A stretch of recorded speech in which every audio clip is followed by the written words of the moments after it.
Medicina em Destaque é um oferecimento de Produtos Grupo Ultra Descartáveis. Seu dia muito mais prático.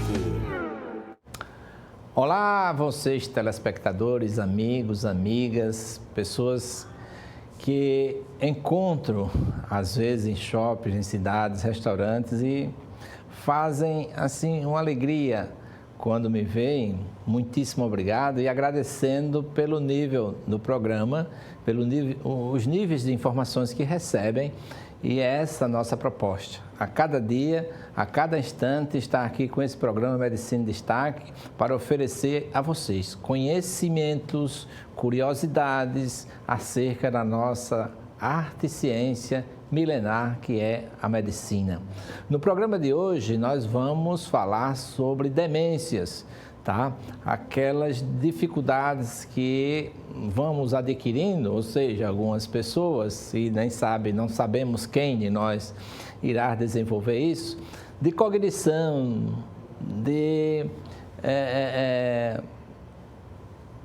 também, né, como diz o Matuto, e a gente vai ver o nosso Antônio de Pádua falar, e a gente já pede ele para que fale sobre isso, mas não vai botar agora, sobre aquilo que nós chamávamos de caduquice, alguma coisa nesse sentido, né? Então, hoje nós convidamos uma autoridade, destaque e referência no nosso estado, no nosso país, conferencista internacional, uma pessoa que admiro, é contemporâneo nosso, da nossa antiga Faculdade de Medicina, ela é da Universidade Federal de Alagoas, que também aproveitamos esse momento inicial para dar os parabéns pelos 73 anos, e haverá sim uma solenidade na Casa da Palavra em comemoração.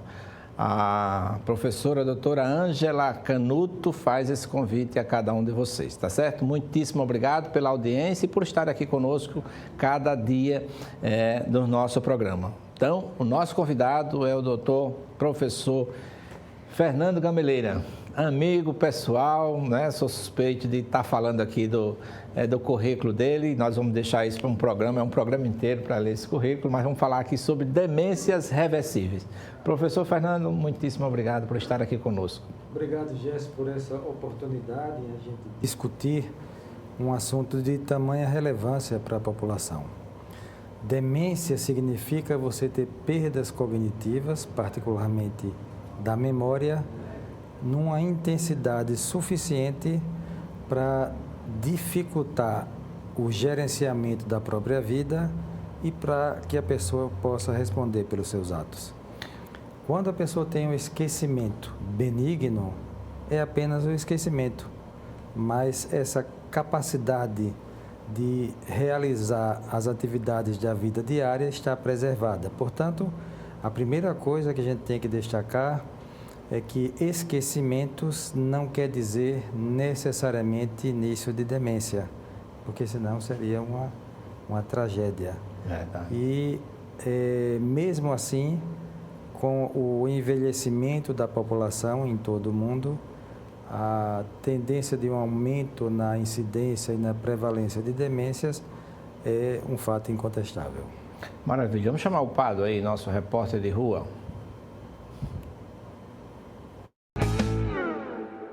Gerson Cababon da Viçosa. Hoje nós estamos aqui ávidos por notícias, procurando aqui na rua algum fato novo para o seu programa. E, enquanto isso, eu gostaria de parabenizá-lo pelo fato de seu programa estar cada vez com maior audiência. Hoje nós estamos entrevistando, e você com exclusividade, o nosso colega Fernando Gameleira, é um médico de renome conhecido aqui no nosso estado. Lá em Viçosa, quando nós estávamos lá em Viçosa, a gente sempre ouvia falar que fulano de tal estava caducando, era um velhinho, coisa e tal. e não tinha, vamos dizer, percepção cognitiva e motora. E quando ficava nessa situação, a minha avó sempre dizia: fulano de tal está caducando. Eu pergunto ao doutor Fernando se essa doença de Alzheimer é a mesma caducando de antigamente ou é uma doença nova.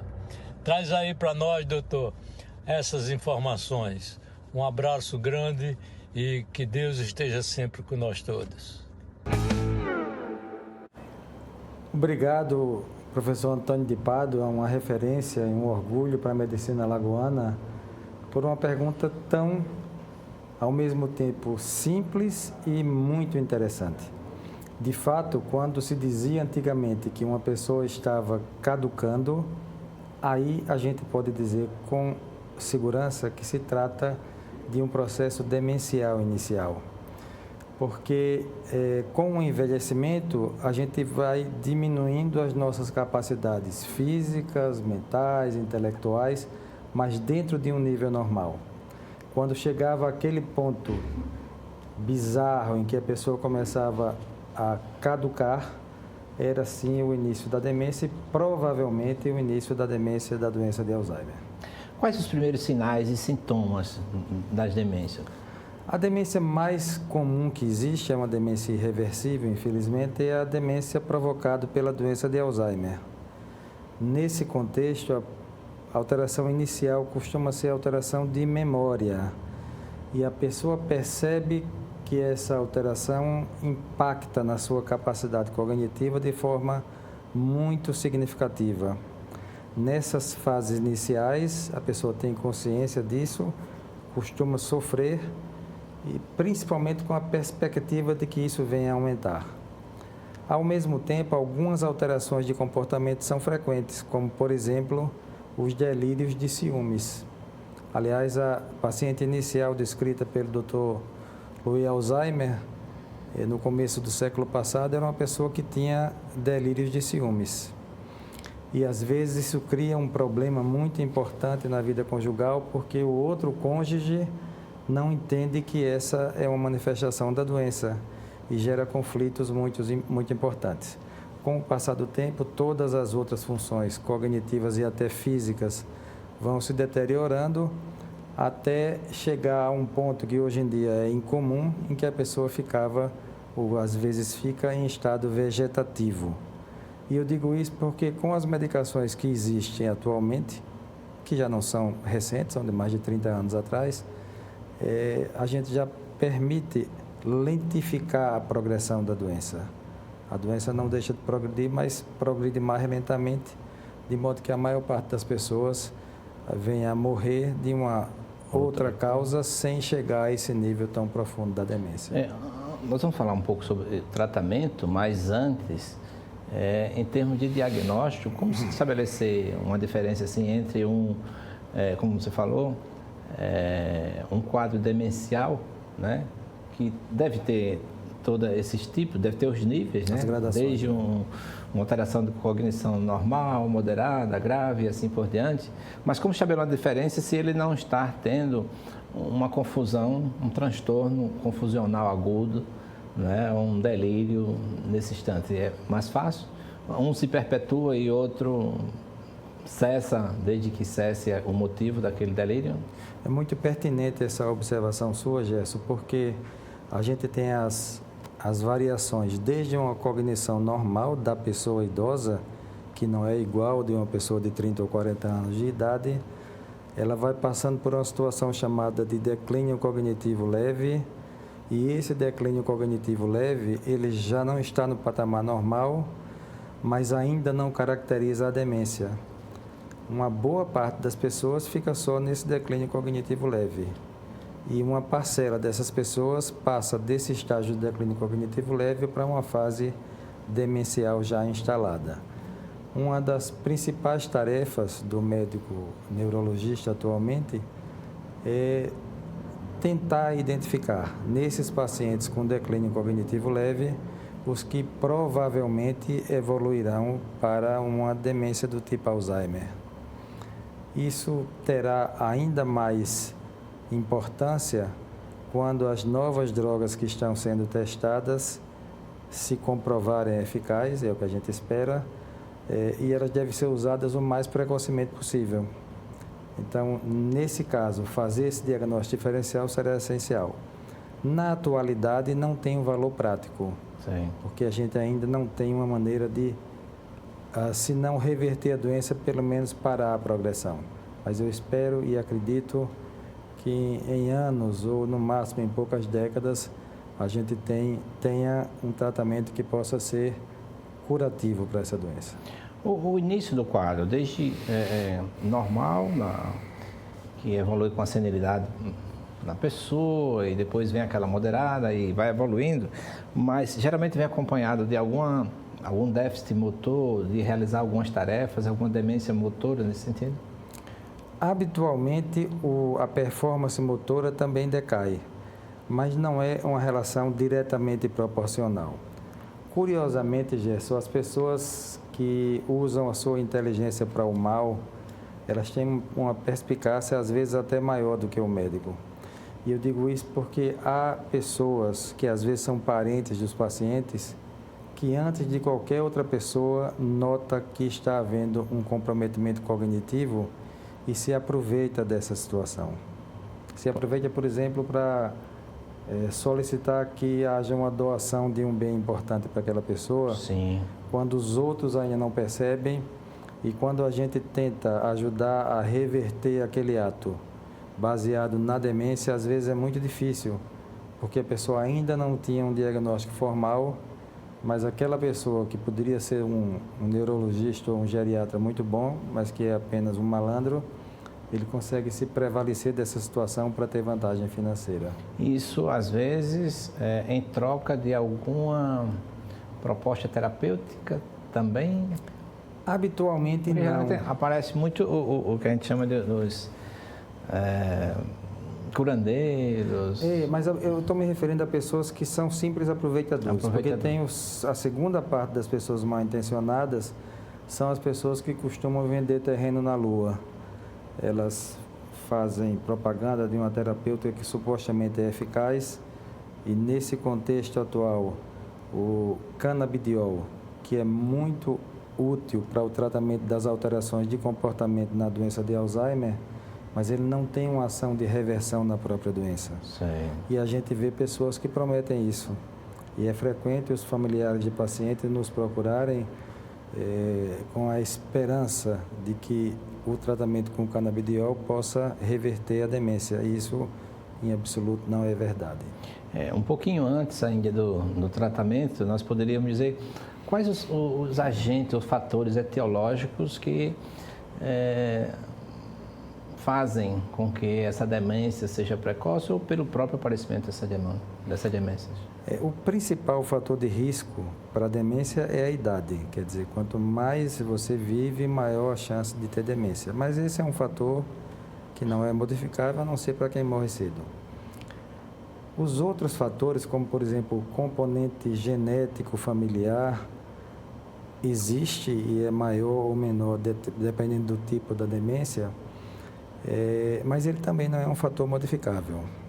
Agora, o estilo de vida da pessoa, quer dizer, ter um estilo de vida mais saudável, ter atividade física, controlar o diabetes mellitus e a hipertensão arterial, são coisas simples que podem ser feitas e que têm uma ação preventiva muito boa. Quer dizer, a pessoa que teria uma demência, se não se cuidasse com 65 anos, passa a ter quando tiver 85. Então, ela já viveu com uma qualidade de vida muito melhor.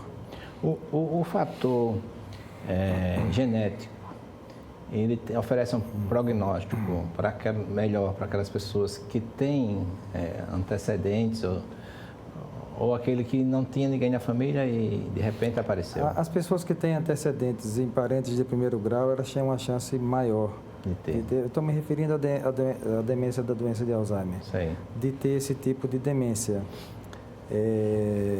Mas não é, nas formas que não são claramente familiares, não é um fator tão significativo. Mas há formas que são claramente familiares, que afetam vários irmãos, filhos, etc. essa forma não é tão frequente, mas ela é também muito mais avassaladora. Um dos primeiros sinais seriam, por exemplo, a perda de memória, a alteração na linguagem e mudança de personalidade. Isso, como um familiar pode detectar para que não seja tardia o encaminhamento desse paciente a um profissional qualificado? O mais precoce realmente é a alteração da memória e é uma alteração progressiva da memória.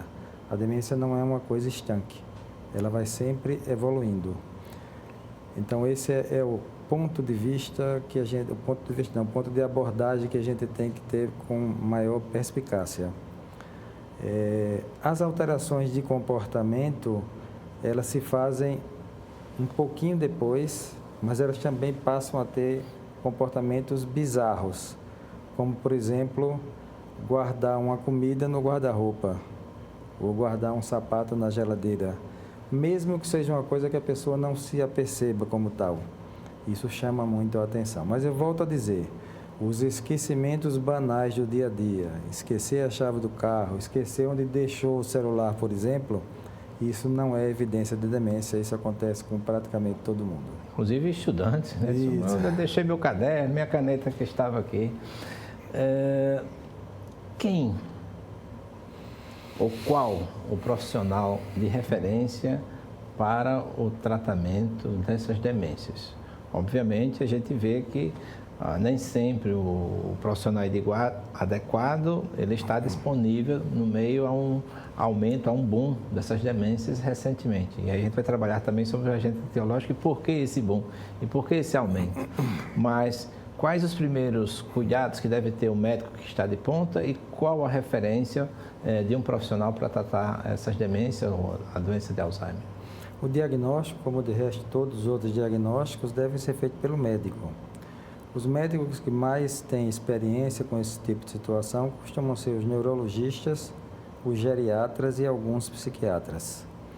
Agora, mesmo o médico da atenção básica, ele está preparado para fazer esse diagnóstico. E ele pode diagnosticar e, inclusive, coordenar o tratamento. Sim. Mas se ele não se sentir à vontade para isso, quer dizer, não se sentir com experiência suficiente, ele deve ter a referência para indicar para um desses profissionais, que tem que agir em conjunto com profissionais que não são médicos. Então, psicólogos, fonoaudiólogos, educadores físicos, fisioterapeutas, terapeutas ocupacionais são de uma importância tão grande quanto os medicamentos. Portanto, não existe o tratamento da demência fora de uma equipe multidisciplinar. Existe aí um vídeo, Max. A doutora já esteve aqui conosco, uma colega nossa, e vê se coloca.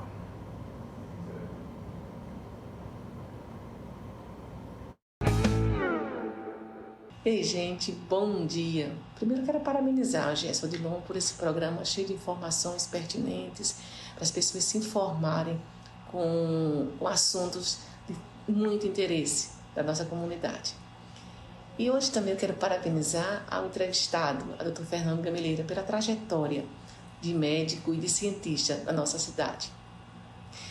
E para participar de uma pergunta que foi me convidada, é o seguinte: Fernando, diante das doenças neurodegenerativas, em especial a doença de Alzheimer, que é a primeira, se você vê em percentual de doenças neurodegenerativas, sabendo que as doenças neurodegenerativas e as doenças crônicas, de um modo geral, partindo do princípio que o início de tudo é inflamação ou neuroinflamação, será que, descobrindo previamente esse processo inflamatório através de biomarcadores que já existem, será que nós conseguimos diminuir esses percentuais de doenças neurodegenerativas, tipo Alzheimer? Eu gostaria de sua resposta. Um abraço. Um grande abraço. Cícera é uma dileta amiga, uma referência no tratamento dos distúrbios de movimento, particularmente da doença de Parkinson no nosso estado. por uma pergunta também tão necessária. As doenças neurodegenerativas como um todo, e não só a doença de Alzheimer, elas hoje se sabe que tem um componente inflamatório também. Sim. Nós tivemos recentemente no nosso grupo de estudos do cérebro, professor Gilberto T. Macedo, uma aula com um colega da Unifesp, cujo tema era exatamente esse. Eram as alterações inflamatórias que existem nas doenças neurodegenerativas.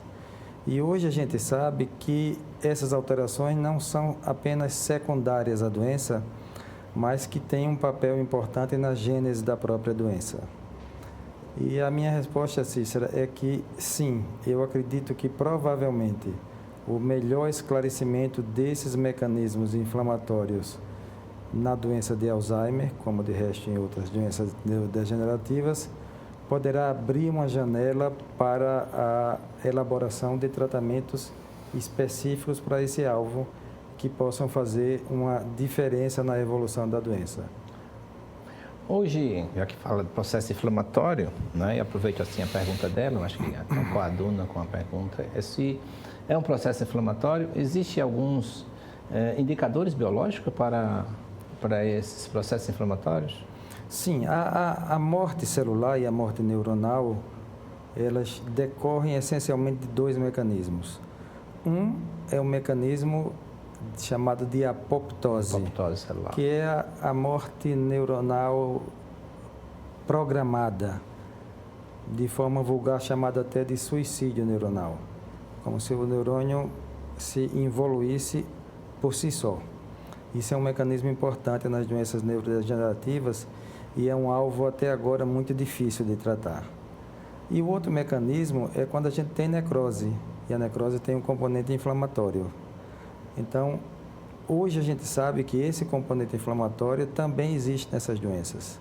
Portanto, atacar os dois alvos me parece que é a melhor estratégia terapêutica. Então, isso nos leva a um caminho que o abuso de drogas ilícitas e algumas vezes lícitas, tipo o álcool, contribui na fisiopatogênese dessas demências?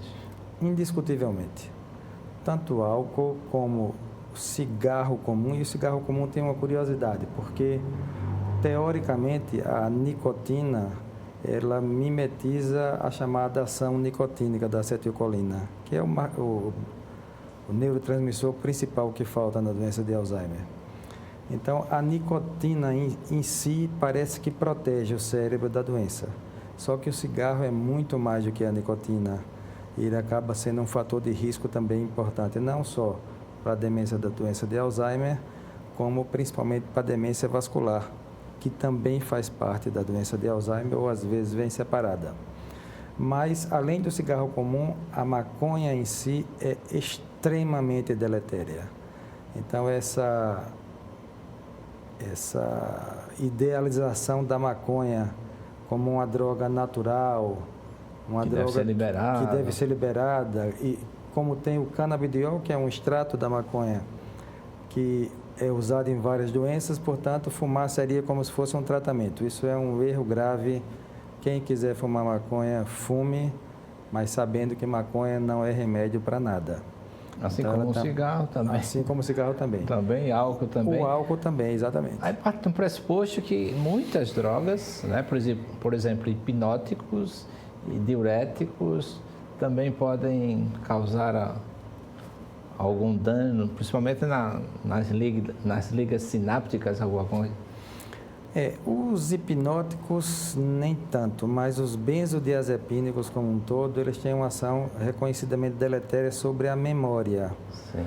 Não quer dizer que seja claro que ele esteja implicado na gênese da doença de Alzheimer, mas a pessoa que usa clonazepam, bromazepam, diazepam, com frequência ela tem uma performance cognitiva diminuída. Mas não dá para dizer com segurança que essa pessoa corre um risco maior de ter uma demência, mas ela seguramente terá um rendimento intelectual muito pior do que se não usasse. Maravilha. O uso da maconha, né, tem esse efeito deletério. Contudo, existe o canabidiol, que tem efeito terapêutico como é pela sua orientação como neurologista e cientista e pesquisador, como se estabelece essa diferença, porque um tem efeito terapêutico e o outro não? O canabidiol, ele é um componente minoritário na maconha. O principal é o tetraidrocannabinol. Então, sim, o canabidiol, além de ser minoritário, ele não induz dependência. Sim. E para ele ser obtido e usado medicamente, ele tem que ser extraído e purificado da planta. Portanto, do ponto de vista terapêutico, as formulações contêm canabidiol e, às vezes, quantidades mínimas de tetraidrocannabinol. Não é nada parecido com a maconha in natura. A ação terapêutica do canabidiol, às vezes, com essas pequenas quantidades de tetraidrocannabinol, são principalmente para o tratamento da dor, das epilepsias e das alterações de comportamento nos quadros demenciais. Mas esse medicamento, que é o canabidiol, ele não se provou mais eficaz do que os outros. Ele tem uma melhor tolerabilidade. Portanto, em todos esses casos, ele não é a primeira opção. Ele é uma opção que deve ser usado se as outras não tiverem uma boa tolerância. Então, é verdade, assim, foi dito que não existe uma terapia específica, né? Um agente terapêutico específico, mas existem aqueles que podem minimizar, né, como foi falado, e principalmente no campo de anti-inflamatórios, partindo do pressuposto que os processos inflamatórios estão sempre presentes a cada dia. Existe um anti-inflamatório, assim, o uso de algumas substâncias ou mediadores neurológicos que possa contribuir? A inflamação é um alvo, mas ainda não existe anti-inflamatórios que tenham se provado eficazes, sim, nessas demências. Os mais recentes medicamentos que têm um componente que ele age na inflamação, mas não como um anti-inflamatório clássico, são chamados anticorpos monoclonais, que têm uma capacidade de fazer uma limpeza na proteína beta-amiloide que se deposita no cérebro. Os primeiros dessa série, apesar de ter essa ação, não foram eficazes, mas alguns outros mais recentes parecem que têm uma ação uma ação mais eficaz de lentificar e de até reverter, ou melhor, de não deixar progredir a doença em si. Essa é uma perspectiva real de remédios que já estão sendo tratados. Mas se eles forem eficazes, eles vão criar um dilema ético fortíssimo, porque o custo é absurdamente elevado. Nenhum sistema de saúde do mundo será capaz de fazer face a esses custos. Então, a gente espera que isso também possa ser equacionado. Mas já está em alguma linha de produção? Alguém já está sendo a nível de experiência? Sim, como pesquisa clínica, já em fase avançada, sim. E parece que funciona. Já em voluntários ou ainda está na fase animal? Assim? Não, já em voluntários. Já na fase clínica. Maravilha. E os diagnósticos hoje, além de clínico, que propedêutico, que outros meios de diagnóstico nós podemos utilizar numa doença como esta?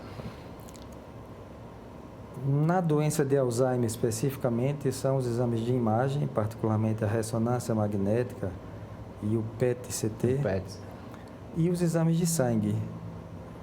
Em alguns casos, a gente faz o exame do líquor. No exame do líquor, que é o líquido da espinha, já existe uma combinação de alteração de algumas proteínas que permitem fazer esse diagnóstico com mais de 90% de certeza até 10 anos antes da demência começar a se manifestar. A gente só faz esses exames atualmente quando a gente tem uma pessoa que a gente tem dúvida se se trata da demência do tipo Alzheimer ou de uma demência potencialmente reversível, que é um ponto também muito importante. Porque nesse contexto vale a pena fazer a diferença, porque se a combinação dessas alterações proteicas não for sugestiva da doença de Alzheimer, provavelmente a gente estará diante de uma demência potencialmente reversível. Fora disso, não adianta. Você pode pensar assim, não, mas se na minha família várias pessoas tiveram, eu já tenho 70 anos e eu quero saber se eu tenho uma chance grande de ter. Esse exame é inútil porque ele não vai antecipar um tratamento eficaz, Sim. a não ser que esses tratamentos que estão no prelo se mostrem eficazes para que a pessoa use até antes da doença se manifestar clinicamente. E aí, todo esse conjunto de exames complementares, além do líquido, existe no sangue propriamente dito também? No sangue já tem esses marcadores, mas não estão ainda validados. Provavelmente em poucos anos, sim. Mas o objetivo de fazer os exames Sim. é principalmente de identificar alguma causa que possa ser reversível, pelo menos em parte. Isso Porque o principalmente... diagnóstico da demência do tipo Alzheimer habitualmente é feito somente com o exame clínico. Um exame. E principalmente um exame desse deve estar indicado para pacientes jovens, né? Que aparece um quadro de demência, assim.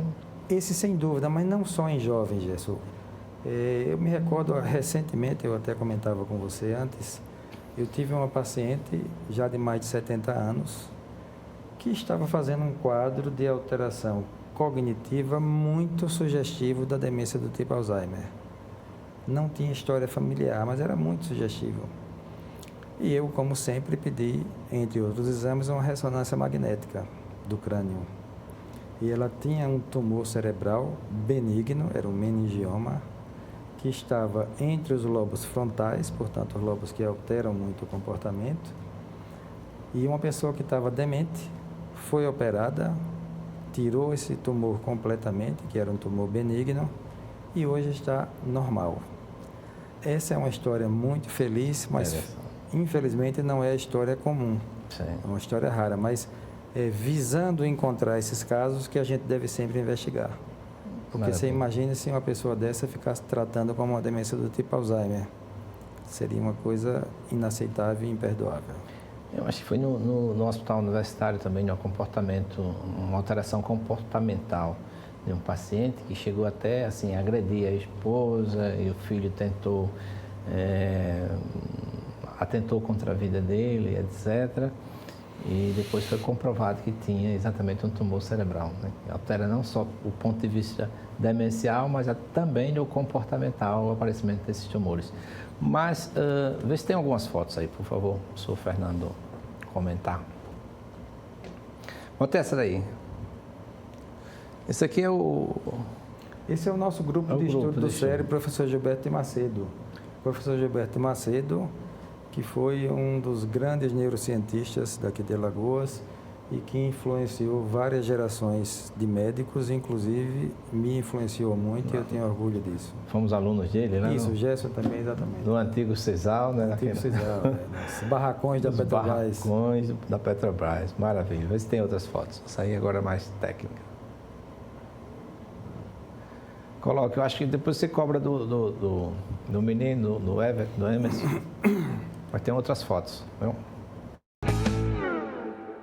Meu amigo Gerson, falar do Fernando é um prazer imenso. O Fernando é desses médicos que são sacerdotes com amor. Eu acompanho o Fernando desde sempre. Ele realiza um ambulatório no Hospital Universitário que é singular. É um ambulatório que talvez seja o ambulatório relacionado à neurologia, o mais longevo e o que atende de forma muito efetiva a população, sobretudo o paciente SUS. O Fernando é realmente um médico com vocação. Além do preparo técnico, ele possui o elan de se doar. Mas o que eu perguntaria para o Fernando é qual a forma referenciada que ele possui. Eu sei que ele tem uma relação muito forte com o professor Gilberto de Macedo, com o Francisco Cardoso, mas qual o referencial maior na vida do Fernando para o Fernando se tornar esse médico que é contextualizado hoje? Obrigado. Obrigado, Fernando, também um grande amigo, com palavras tão bondosas. e é um estudioso da medicina, um cirurgião plástico de escola e uma pessoa que estuda muito a história da medicina. E essa pergunta é muito pertinente. A gente deve ter sempre as nossas referências. Por que e como a gente chegou a trilhar esse caminho? E a minha principal influência foi, sem dúvida, o professor Gilberto de Macedo. Quando ele começou a falar do cérebro, aquilo me fascinou de uma maneira muito marcante. Atualmente, a gente tem vários outros colegas que nos influenciam, mas eu quero destacar o professor Francisco Cardoso, que também é alagoano, que é uma autoridade mundial em doença de Parkinson e que, aliás, é o presidente da Sociedade Internacional de Distúrbios do Movimento. E também tem uma pessoa com quem eu tenho um contato bom nos Estados Unidos, que é o professor Albert Spy, da Universidade de Cincinnati. Ele também tem um olhar muito particular sobre o funcionamento do cérebro. Ele, mais recentemente, está estudando modelos diferentes dos habituais, como a gênese da doença de Parkinson. Então, o professor Albert Spy, na atualidade, talvez seja a pessoa que mais esteja me influenciando. Existiu também, há tempos atrás, quando se estudava a questão da criminalidade, se estudava o cérebro, né? E aquelas teorias de Lombroso, os estudos pararam nesse sentido ou seguiram esse caminho agora com relação às demências também? Os estudos do Lombroso tiveram seu valor histórico, mas atualmente não se dá mais crédito a essa gênese da violência baseado naqueles aspectos particularmente biológicos. Hoje a gente sabe que a violência tem um caráter biológico, mas em outras áreas, por exemplo, a pessoa que tem o transtorno do déficit de atenção com a hiperatividade, se ela for tratada adequadamente, ela, além de ter uma qualidade de vida emocional e intelectual muito melhor, ela também previne diversos transtornos de comportamento, entre os quais alguns comportamentos violentos. Algumas pessoas com uma marcante alteração dos lobos frontais também podem ter um comportamento mais impulsivo e eventualmente mais violento. Por que eu falo isso? Porque atualmente virou uma coisa censurada falar sobre a biologia na gênese da violência. Claro que o fator determinante principal da violência é um fator ambiental. Mesológico, né? Ambiental. Exatamente, mas o fator biológico também se junta e é um fator que pode ser tratado. Quando, por exemplo, a gente vê uma criança com um transtorno de conduta e a gente pode oferecer um tratamento adequado, a gente pode estar evitando que essa pessoa no futuro se transforme num psicopata. Então, isso tem que ser levado em conta também. E isso o sistema de saúde não prioriza. Ao contrário, o sistema de saúde marginaliza os médicos que querem tratar esses pacientes, entre outras coisas, com vistas a evitar que no futuro tenha um comportamento violento socialmente inaceitável. Existe uma máxima de semana caída nas redes sociais sobre a questão de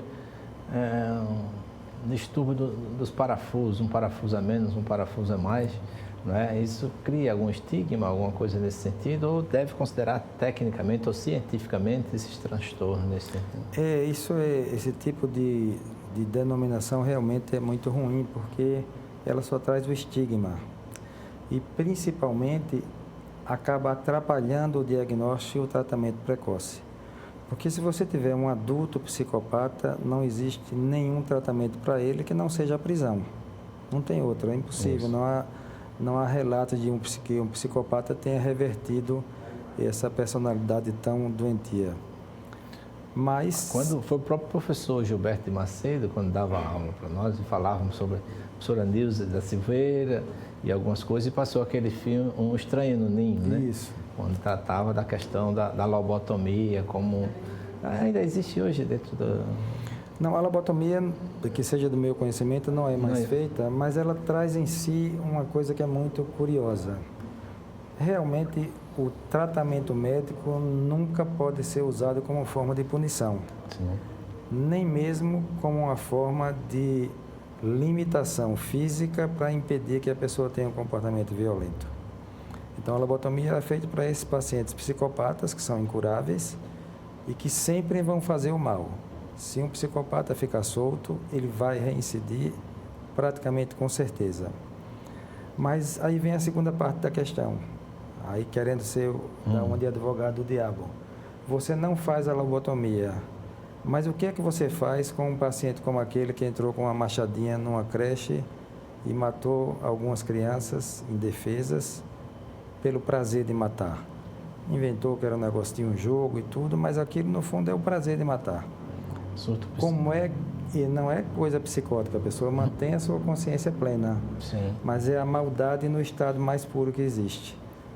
Como é que o Estado deve tratar essa pessoa? Ele vai mantê-la a vida inteira presa com um sistema de segurança máximo, porque esses pacientes costumam ter estratégias para fugir. Ela vai usar o mesmo regime de progressão que se usa para quem não é psicopata, ele vai voltar à sociedade e vai reincidir, ou ela vai exterminar ele fisicamente. A sociedade tem que dizer o que quer. Eu acho que a solução mais civilizada é manter na prisão até o fim dos dias dele. E a solução mais violenta seria exterminar a pessoa. Mas quem não quiser uma dessas duas opções, quem achar que a prisão perpétua é uma coisa desumana, que aponte uma solução, que fique na linha de tiro de um elemento desses. Então, a gente fica realmente numa situação muito mais complicada quando a gente critica uma coisa, mas não apresenta uma alternativa. Eu sou contra a lobotomia. Hoje em dia já existe, para os casos que não seja de psicopata, medicamentos que têm uma ação muito eficaz sobre a agressividade. E, aliás, a agressividade em si não quer dizer que a pessoa é psicopata. Sim. Tem pessoas que são extremamente agressivas, mas ligadas a uma impulsividade.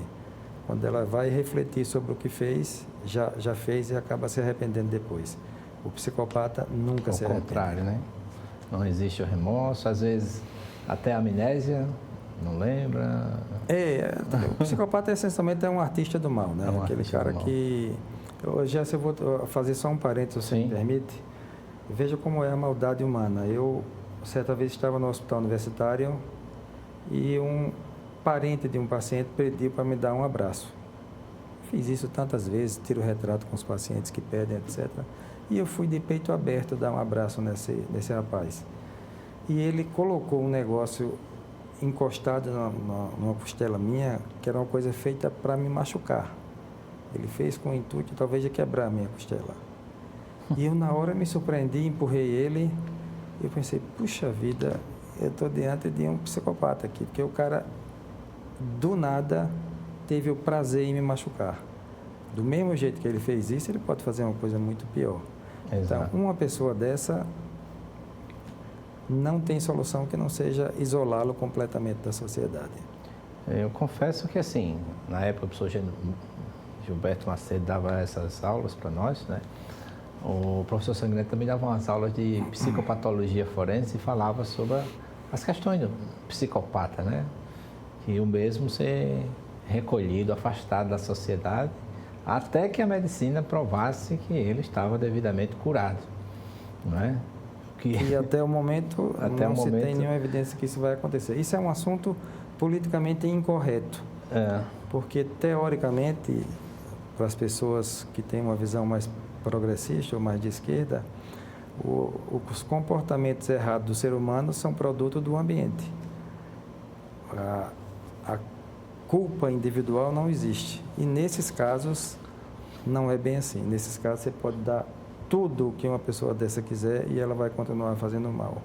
Foi o caso que aconteceu com o bandido da Luz Vermelha, né? Aquele que pegou 400 anos de prisão, de reclusão. No final que cumpriu 30 anos, foi posto em liberdade. E eu lembro ainda de uma promotora que disse: eu tenho pena da sociedade que vai receber esse cidadão. Não é? Uma semana depois, a pessoa que acolheu na sua casa o flagrou tentando matar a própria esposa. Então, assim, isso é uma coisa filosófica, religiosa, etc., muito difícil. Eu, particularmente, não tenho explicação para isso. É um negócio assombroso, realmente. Mostra do que o ser humano é capaz. E eu acho que se um dia a humanidade conseguir reverter uma situação dessa, será um dos maiores ganhos que poderá existir para a sociedade. Nós estivemos em Recife, no Encontro dos Conselhos, e, obviamente, estou esquecido o título da mesa redonda, e tinha uma grande estudiosa do cérebro, estudava, assim, as questões do espectro, CT, etc. e tal, e mostrava que, algumas vezes, por procedimento cirúrgico, algum hemisfério cerebral desconectado do outro, mas que apresentava algumas comunicações, né? Até eu disse, não seria uma espécie de Bluetooth, onde um hemisfério consegue... E ela disse que o pessoal está estudando isso, né? Mas antes você falou também, pessoas que têm membros amputados e que sentem dores e sentem pruridos naquele membro que não existe mais, né? É verdade, essas são as nuances e os segredos do nosso cérebro. Mais uma vez, citando a professora Gilberto de Macedo, ele dizia que o cérebro é o maior sistema aberto do universo. E é verdade, não existe nada semelhante, nem nas galáxias mais distantes. A maneira como o cérebro recebe, processa e, sobretudo, cria as informações é uma coisa incomparável, particularmente o cérebro humano. E aí, voltando, Gesso, à questão das demências, a gente vibra quando encontra uma demência potencialmente reversível. Por exemplo, quando chega uma pessoa para a gente com demência e tem uma carência enorme de vitamina B12 ou de ácido fólico, ou às vezes até de vitamina B1, e que a gente repõe esse déficit vitamínico e a pessoa reverte o quadro. Nem sempre isso é verdade, porque a pessoa pode coexistir uma demência de Alzheimer com uma carência dessa. Mas mesmo quando não é a causa, você pelo menos melhora a situação. Ou uma situação mais comum, de um idoso com hipotireoidismo e que está se manifestando como um quadro demencial, e você trata o hipotireoidismo e reverte a situação. Ok, vamos ver as fotos, Marcos. Eu acho que já estão aí.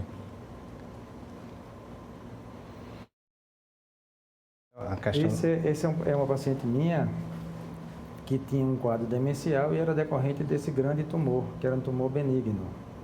O cirurgião que a operou foi meu sobrinho, Silvio Tenório Gambeleira Filho. Silvio, seu sobrinho. E operou com maestria, e a paciente hoje é uma pessoa normal. Maravilha. Então, isso é um prazer que a gente tem, que é incomparável. Isso. Imagine o paciente, a paciente imagina os familiares. Então, esse é o lado bom dessa situação.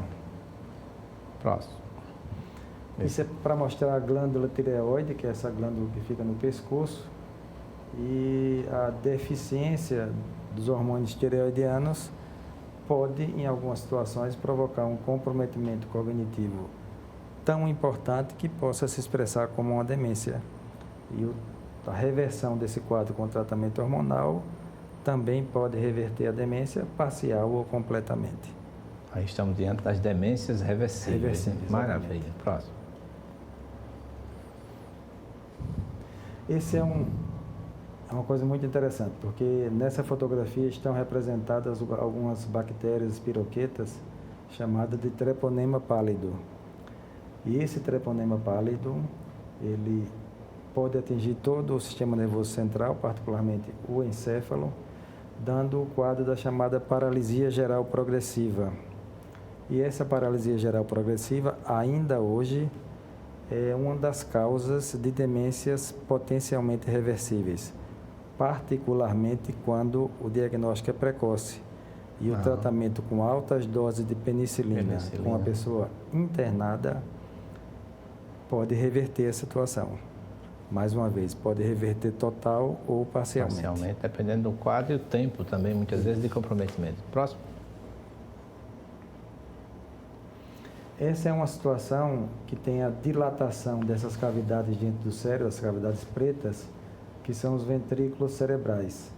na chamada hidrocefalia de pressão normal.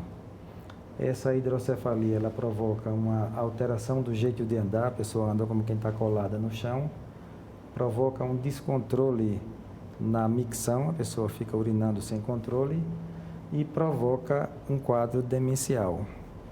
Se o diagnóstico não for muito demorado, em geral, você reverte bem o jeito de andar e o controle da urina e também reverte o quadro demencial.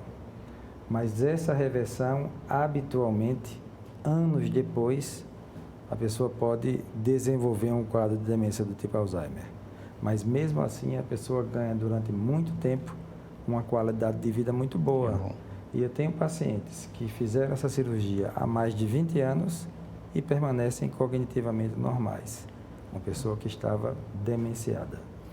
E isso quer dizer que, às vezes, algumas doenças crônicas, tipo a própria hipertensão arterial sistêmica, né, quando não bem acompanhada, pode causar umas espécies de demências também? A hipertensão arterial sistêmica, o diabetes mellitus, as alterações das gorduras no sangue, elas são fatores de risco para a demência do tipo Alzheimer. Porque a demência do tipo Alzheimer também tem um componente vascular, tem um componente degenerativo, um componente inflamatório e um componente vascular. Então, controlar bem os fatores de risco vascular significa contribuir para prevenir também a demência do tipo Alzheimer. Muito bem. Agora só tem vídeos, né? Não acredito. Vamos ainda no campo da curiosidade. Não poderia passar por aqui sem falar com você sobre as questões da fé, não é? O paciente que ora, a família que ora por um paciente. Isso tem respaldo? Porque já li pesquisas, por exemplo, de vamos ter paciente completamente agnóstica e que ninguém ora e outros que pedem orações. Já percebeu assim uma diferença entre um paciente que ele tem uma fé assim muito aguda, né, em um ser supremo, ou que a família também acompanha nessas orações? Se existe algum, em termos de prognóstico, algum resultado diferenciado? Sim, isso já é uma coisa indiscutível, tanto nos processos neurológicos como nas doenças como um todo. Eu sou muito católico, eu sou religioso, eu tenho a minha fé, mas eu não acho que a fé deve ser usada como remédio. Sim. Mas que ela ajuda, é indiscutível que ajuda. Uma pessoa que tem fé, ela em geral tende a ter uma saúde melhor e, sobretudo, tende a ter uma qualidade de vida muito melhor, e a sociedade também agradece.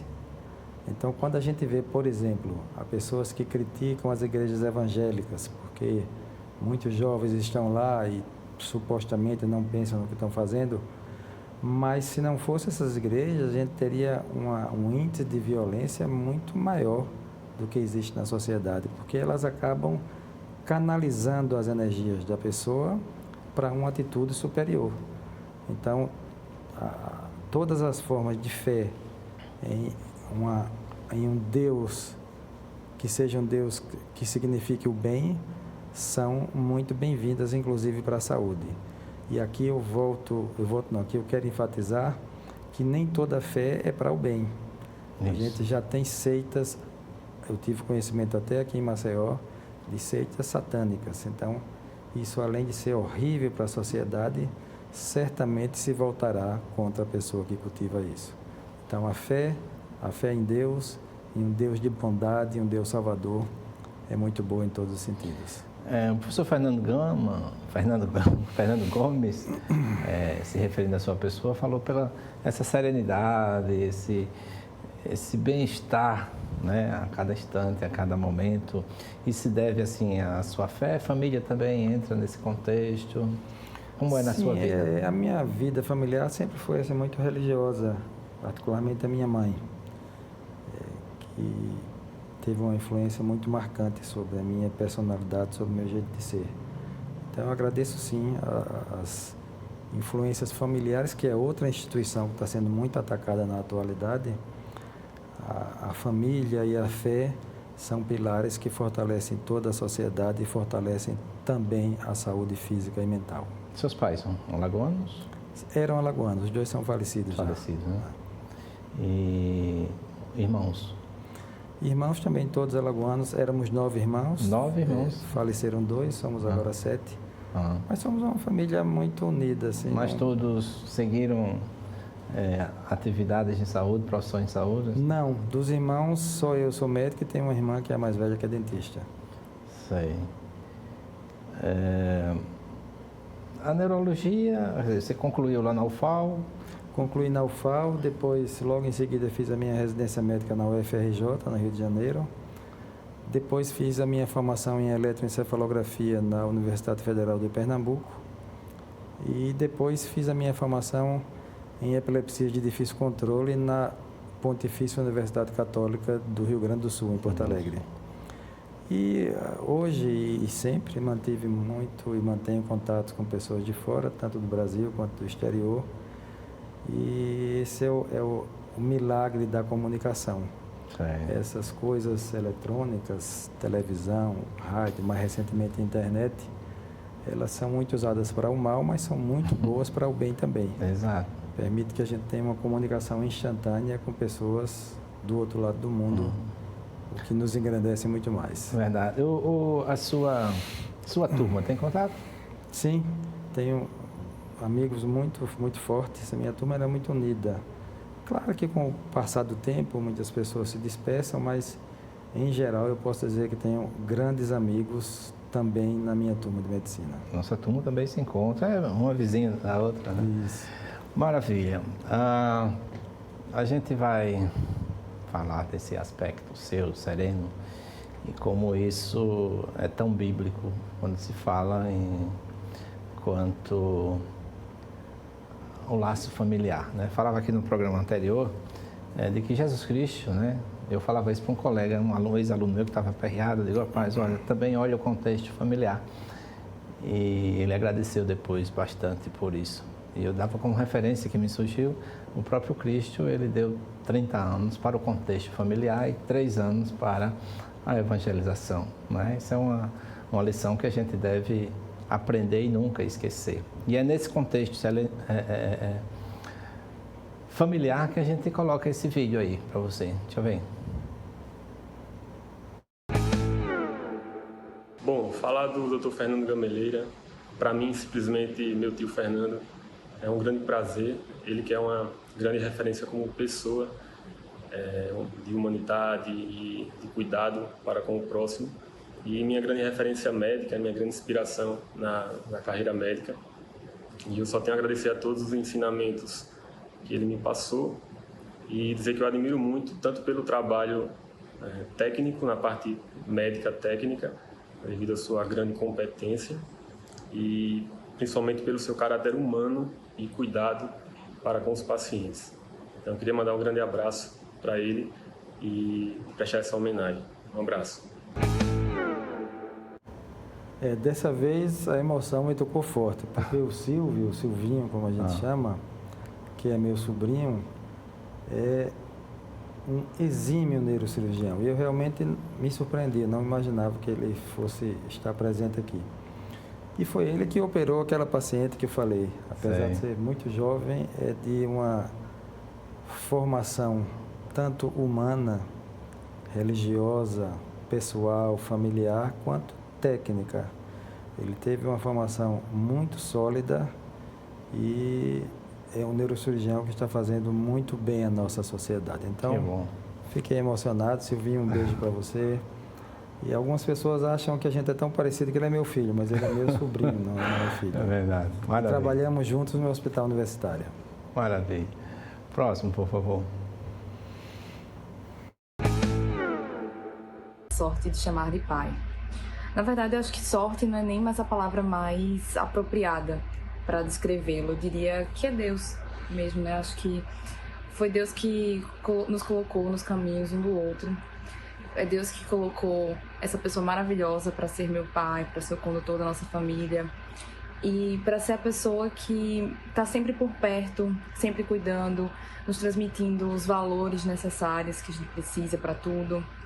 E principalmente, isso reflete também na sua atuação profissional.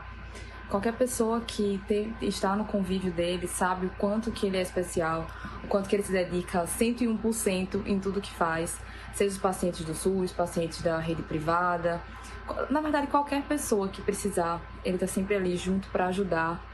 Um grande cientista, uma pessoa realmente apaixonada pela pesquisa e que consegue passar essa paixão para qualquer pessoa que chega junto.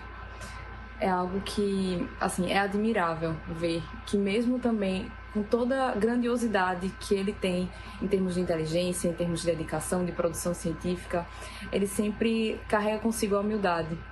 E isso é algo que não tem palavras para descrever. É algo que eu quero levar muito para minha vida, seguir como exemplo essa pessoa maravilhosa e profissional incrível, do coração gigantesco. Olha aí. E agora pegou mais forte a minha filha Mariana, que está fazendo residência médica em neurologia lá no Hospital da Restauração em Recife.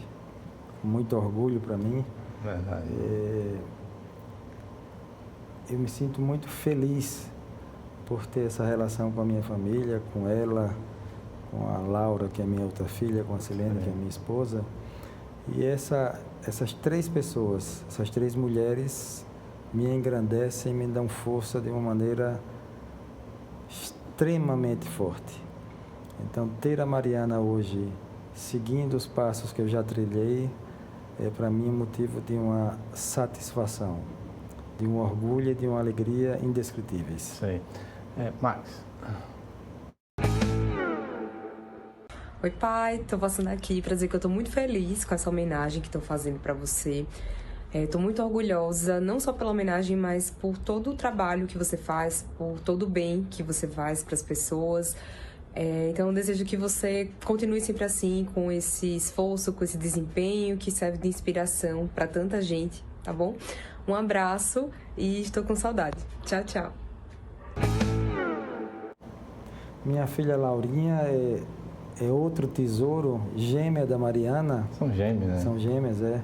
A Laurinha é psicóloga, está terminando a sua formação em neuropsicologia em São Paulo. Por isso a saudade, né? Fez na USP, fez no Einstein e agora está terminando na Unifesp. E se Deus quiser, em breve estará aqui para trabalhar conosco, porque ela fez a formação em neuropsicologia.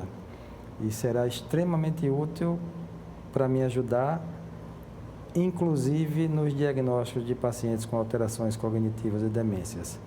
Então, Laurinha, você também é um orgulho para mim, com a sua meiguice, com o seu caráter, a sua honestidade, e você me ensina muito todos os dias, filho. Obrigado por você existir. Emocionante, né?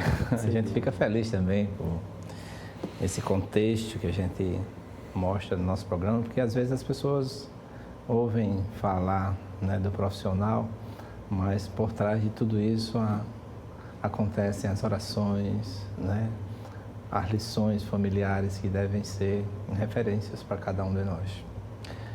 Deixo esse minutinho final assim para as suas considerações a respeito do paciente com demência, a vida profissional, os estudantes que labutam agora, essa gama de estudantes que pensam em escolher a especialidade. Eu deixo uma palavra de otimismo. Eu acho que, apesar do grande desafio do diagnóstico e, sobretudo, do tratamento das demências, os próximos anos e as próximas décadas serão muito promissores. Quero também deixar o meu depoimento do quanto é importante cultivar o amor, cultivar os relacionamentos, fortalecer a família. E aqui eu queria fazer uma declaração para minha esposa, Silene. Dizer que ela é uma das principais responsáveis pelo meu equilíbrio, por eu estar aqui hoje, por eu ter galgado posições na minha vida que eu nem imaginava. Então, a minha família, Laura, Mariana e Silene, são o meu grande suporte, o meu pilar de sustentação. Maravilha. Então, a gente agradece a você, Fernando, por esse momento, um dos raríssimos momentos. Acho que você esteve comigo, já esteve aqui? Não, acho que foi na antiga. Foi na antiga. Na antiga. E sempre deixa, né, esses rastros que devem ser seguidos por cada um de nós. O programa Medicina em Destaque tem essa grandeza, né? A gente fica muito feliz quando alguém se encontra conosco, e nesse encontro está exatamente as descrições, os adjetivos com relação às pessoas que passam por aqui, e você acaba de deixar, e com absoluta certeza teremos um feedback breve. Hoje mesmo a gente já recebe tudo isso. Você, telespectador, também é responsável, não é? Por essa luta. Às vezes a gente pensa que é fácil fazer, mas quanta corrida hoje, né? E como subtrair um horário desse homem aqui também. E devo agradecer também ao professor Wellington Veiga, que é o empresário lá da Ultra Plastic, que produz tudo em talheres, facas, copos, marmitas, esses descartáveis que nós utilizamos todo dia dentro do nosso lar, nos restaurantes, quando a gente pede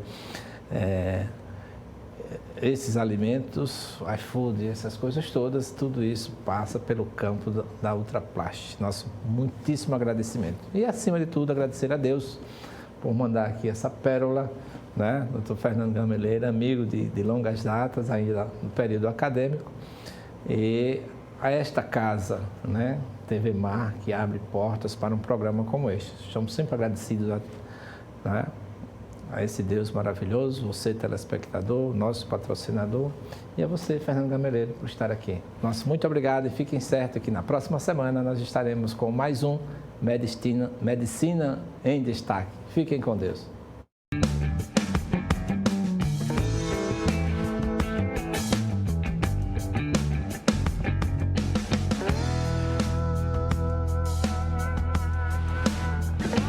O programa Medicina em Destaque é um oferecimento de Produtos Grupo Ultra Descartáveis. Seu dia muito mais prático.